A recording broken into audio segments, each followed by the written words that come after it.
Welcome to another episode of the Up Wit It podcast. I'm your host, Mark Large. I'm here to entertain, inform, and educate you for the next 30 minutes. Before we get into it, I'm going to need you to go ahead and subscribe to make sure you never miss an episode. And I'm going to need you to share this with all your people. All right? It's on. Yo, what up with it, y'all? Welcome. My name is Mark, a.k.a. Vino, a.k.a. Introverted. I'm a connector looking to use this podcast to connect good folk with good situations. I'm here with my man. I'll let him introduce himself. Hey, what's up? This is Ty Dark, a.k.a. R-Easy, back from my songwriting days. But we'll go by Ty Dark. All right. Happy to be here. Happy to have you on board, man. Like I said, that setup looking crisp. So nicer, right? Oh yeah. Ready to rock. So today's topic is something we talk about at least once. I say once. It's probably maybe woven in about three or four different times in a convo. Mm-hmm. Every convo we have. At 2.4 billion, a third of the world's population identifies as Christian, with Islam and a category of secular / non-religious / agnostic / atheist, rounding out the top three at 25 and 14% respectively. 2019, 65% of Americans polled identified as Christian. That's a pretty big number. I mean, with that, who gave you your religion? Who that is, if you practice or recognize a religion or affiliate with the religion. What do you question about life, your mortality? Are you special? Is there a purpose to all of this? We're definitely going to let some shit fly on this topic. So without further ado, let's go ahead and dive in. So who gave you your religion? Me, directly, my parents. As we talked about earlier, society, indirectly, but directly got it from my parents, my family. This is, what you're Baptist. You go to a Baptist church, you get baptized, full body dunk, baptism, in the name of Jesus Christ, to save me from my sins, or to be reborn, I guess. That, and then it's further reinforced by my family. My family is very deeply religious. We come from the South, and South is, in the South, religion is part of the family culture, and that's where I got my religion from. Ty, where'd you get your religion from? Basically the same what you just said. My upbringing, both my parents, my mom and my dad. Mainly now, my mom, she just keeps reinforcing it, beat me up every day, every conversation, every text message, religious in nature, And it was funny because, when we were younger, if we didn't go to church, we had to do Bible study. Mm-hmm. That was another thing. So they were like, it's almost like an occult, because it was like, we didn't go to church on Sunday, so we gotta practice here at home, and we would crack the Bible open and have service at home. Oh wow! So yeah, definitely my parents, strong influence. But then I believe that society itself, helped give them that, belief system as well. Mm-hmm. So where do you? So I guess with that, why do you think religion is so deeply rooted in our families to this day? Given that sometimes it's indirect opposition to how you have to interact and move in mainstream society. Well, I really believe that at their time period that they were coming up, they didn't have the internet, they didn't have, all the information about science and different things. So that was something that, they didn't know. So things were more secure back then. And, so they definitely were influenced by the time period as well, with, the lack of information and knowledge that's flowing freely nowadays. So do you think that might lead to this this I guess just his lack of knowledge is leads to the sentiment of that we always hear is just pray about it. Right. It seems to be the de facto cop out for I don't know. So just pray on it. It'll work itself out. Right. And my mom hit me with that just yesterday. I told her about the neighborhood was getting a little shifty, and she was like, "Oh, just pray about it." I'm like, I don't want to be like that with my mom. That's my mom dudes, man. But it's like a grown man, and I just feel like, that we can actually explore things together as an adult, but it don't work that way. She knows best. She's mom. This is her belief system, and she believes it. So I don't want to shatter her belief system because it is her belief system. But I do want to tell her, hey, I got another belief system myself, and check this out. What you think about this? What you think about that? And Christians ain't even praying properly. There is power in prayer. It's been proven, but there's something scientifical. I want to say something. There's something mathematical and precise about how you need to pray. And we don't pray that way. Mm-hmm. We basically pray contrary to what we're asking. We're asking for things and we feel like we're not worthy of receiving them. Mm-hmm. 99% of the prayers never get answered, So is there some? So I think some of what's missing in prayer is action. That's true. Putting something in motion. Yeah, you pray. I guess you try to humble yourself. You meditate and put yourself in a state where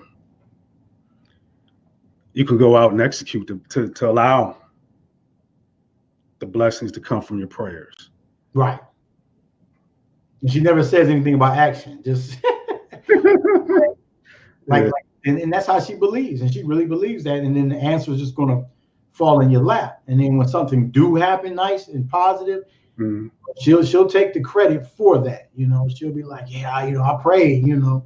Right. So it's just one of them things where it's kind of like, as a grown man, it gets kind of hilarious because,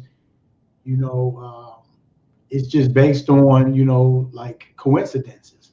Mm-hmm. Something coincidentally happens positive, all of a sudden that was God. If something happens bad, that's the devil.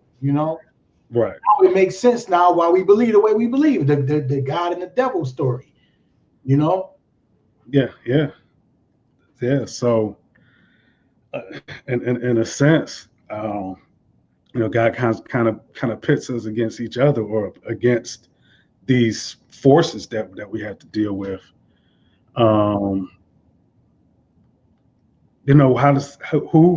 Who's supposed to prevail in those situations? Right. Say it's me against you. Mm-hmm. Gladiator match. Right. You know what I'm saying? God favored you. that's what I'm saying. Is God supposed to favor me and I'm supposed to win the competition? Or from your perspective, you're going to be thinking, hey, God's supposed to favor me. Mm-hmm. And he's going to take care of me in this situation, So I just, from time to time, I question that when you have to go up against somebody, because you're always competing against somebody. Right. And typically you want things to go in your favor, right? Yeah. Or at least not take a L. Mm-hmm. At least, come out even, or nobody win. I guess what they call a win-win situation. Mm-hmm. But I don't know. You would think the most prepared person would always come out the victor. Right. And then that's what is that? I'm not sure the right term to use. I don't want to say scientifical, but physics, the laws of physics, the laws of preparedness, or whatever. You know what I mean? Mm-hmm. Definitely but but the way a lot of people believe is that because I prayed about it, somehow God is got the puppet strings and he's working magic behind the scenes for the person who he's favoring that day or that so it's crazy. But and what you said about pitting us against each other, some people do believe in like a demigod where that they he made this flawed existence or reality for purposes of whatever the purpose may be. So and some people may have like say, well, it's for us to learn and grow spiritually. So if everything was all peaches and cream, I guess there's no room or no room for growth and no learning experiences. But life can get pretty crappy. So yeah. So then I guess what purpose does that serve when not every body or every entity agrees with that? Always gonna have that conflict, So again, it comes out to whose God is bigger. I guess it comes down to whose gun is bigger. Yeah. In modern times. Yeah, because I mean that's how I think they justified like slaughtering and taking over the Indians' land or Native Americans' land was because they practiced a certain religion. Mm-hmm. They were just heathens or savages that didn't have they worship several gods and they basically said that their religion with their belief system was wrong. But yeah, they felt that their religion was superior, right? And they wanted whoever was not, I guess, regardless of then, they wanted to conquer and take over that land because they saw how fruitful that land could be, right. How valuable that land would eventually be. And in the name of Christianity has never been scared of using violence to get his way. Ultimately. Right. Yeah. And I don't know all of the wars and the situations.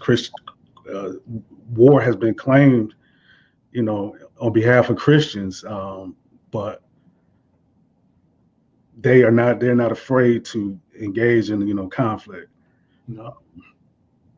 And basically, yeah. I mean, that's how I feel like with my mom. It's blasphemy. If you say anything contrary to her belief system, it's blasphemy. It's like this conversation gets shut down quickly, and that to me is weird because I'm here for the truth. I like discovering new information.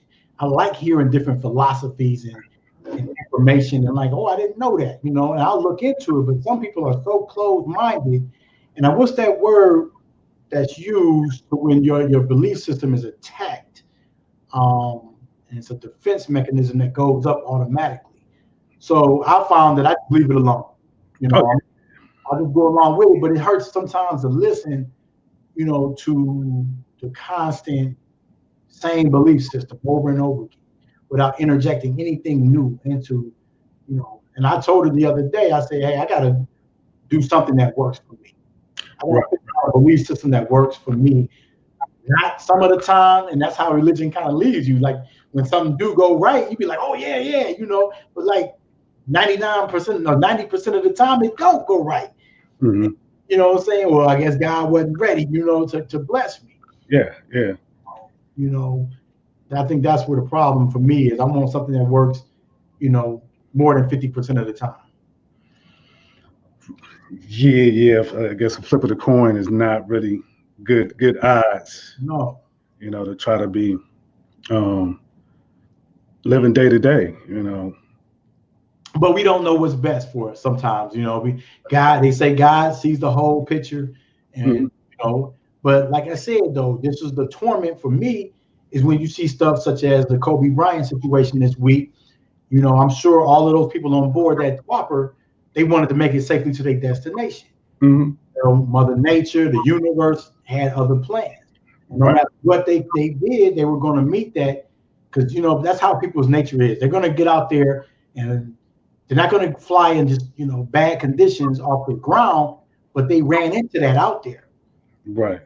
So they were going to get on that chopper no matter what. They were going to try to make it to the young baby's gang that day. Mm-hmm. Unfortunately, their life, ended right there.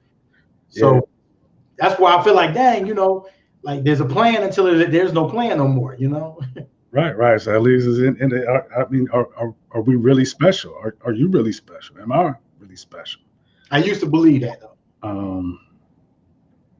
Until I constantly get my ass kicked. I'm blessed, don't get me wrong. I feel blessed. I feel blessed at times, but I take my lumps, and then at the same time, Kobe was a very special person. Right. I mean, just like anybody else, but he touched a lot of people's lives, and that didn't save him. Just like that, out of there. Out of there. You know what I'm saying? There wasn't no miracle jumped up, And the Kobe situation didn't resonate with me as much as the Nipsey Hussle situation. That really touched me because I followed his music and embodies a lot of the hustle mentality.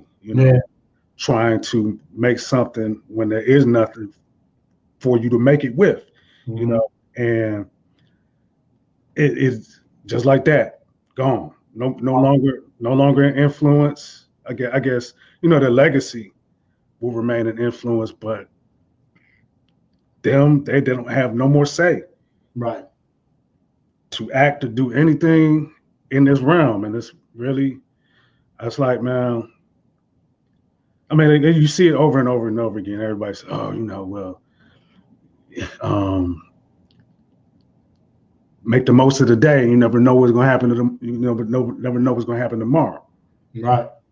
But nothing changes. Everybody still repeats the same habits. Everybody's, I get to it in a minute, or it ain't that important. It could wait. And nobody takes action on anything. I mean, even if it's something that is only beneficial to you. Mm-hmm. People, I don't know. And I guess, seeing these stars, these people that we idolize, dying right in front of us. I mean, you almost probably, in a perfect situation, you could probably see it happen, Mm-hmm. And seeing that happen, and we out here thinking that we're invincible, that, hey, we'll get through whatever life throws at us. But sometimes, I mean, like you said, in this case, I mean, I don't know. I don't know what,